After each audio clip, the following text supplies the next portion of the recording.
श्रीदेव नारायण जन्मस्थली विकास समिति मालासेरी डूंगरी के अध्यक्ष जयदेव चाड्डच का कहना है कि भगवान देव नारायण विष्णु के एक अवतार थे और उन्हें एक लोक देवता के रूप में पूजा जाता है।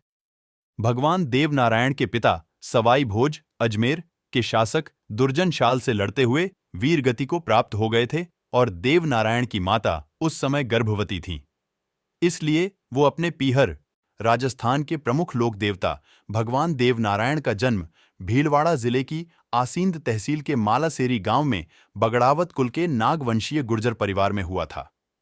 हालांकि इनकी जन्म तिथि को लेकर अलग अलग मत है, फिर भी तत्कालीन राजवंशों, प्रमाणों व कथाओं के अनुसार उनका जन्म विक्रम संवत 1877 की माघ शुक्ल सप्तमी को माना जाता है।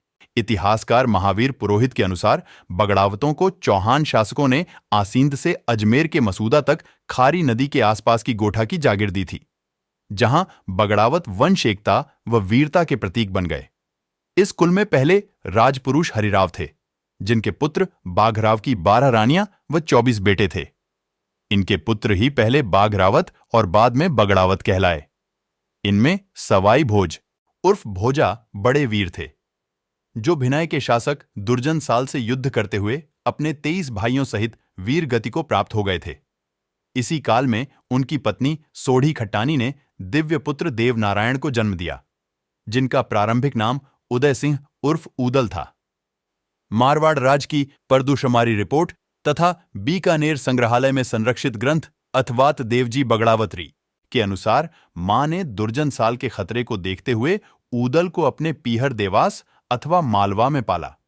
यहीं अस्त्र शस्त्र की शिक्षा लेने के साथ उन्होंने उज्जैन के शिप्रा नदी के किनारे सिद्धवट में साधना कर तंत्र मंत्र व आयुर्वेद का ज्ञान हासिल किया। फिर अन्याय व अत्याचारों के खिलाफ संघर्ष करने का प्रण लेकर वे बगड़ावतों के मित्र छोटू भाट व माता सौड़ी खटानी के साथ गोठा के लिए रवाना हुए। गोठा जाते समय धार में महाकाली की आराधना के समय उन्होंने सूचना मिलने पर राजा जयसिंह की बीमार बेटी पीपलदे का उपचार कर उन्हें स्वस्थ किया, जिससे प्रसन्न होकर राजा ने पीपलदे का विवाह उनसे कर दिया। इसके बाद तो उनके आयुर्वेद ज्ञान और सिद्धियों की ख्याति चारों ओर फैलने लगी। लोग उन्हें भगवान विष्णु का अवतार मानते हुए ही उनकी पूजा उपासना करने लगे। गोठा पहुंचने के बाद इन्होंने राजा दुर्जनसाल को हराकर सुशासन स्थापित किया। भगवान देव नारायण ने जनहित के बहुत से काम किए, लोगों के असाध्य रोग भी दूर किए। अंत में ब्यावर के पास देवमाली गांव में भाद्रपद शुक्ल सप्तमी को उन्होंने अपनी देह त्याग की।